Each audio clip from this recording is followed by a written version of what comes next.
If you are looking for an awesome mini fridge that could hold about 130 cans, you're absolutely going to love this thing. I'm going to take you up close and run through all the benefits.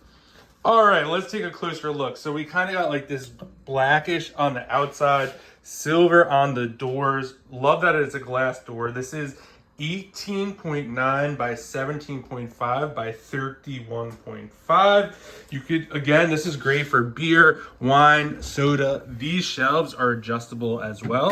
So you could take these shelves out if you want and rearrange it however you want. My favorite part is this. How cool does that look? You got the blue light going on, which is really, really cool. This is great for beer, wine, soda, water, whatever you want to put in here. To adjust the temp, you're just gonna do plus, up, or down, whatever you want to do right there. Really, really like this a lot. When you first get it, you're going to want to let it stand up for 24 hours before you kind of do anything about it, turn it on or whatever. This came packaged extremely well, kind of styrofoam, plastic, the whole deal. So if you're looking for a great beverage cooler that looks awesome, is easy to use, easy to set up, definitely check this out. And a huge thank you to the brand for sending this over so I could do this review.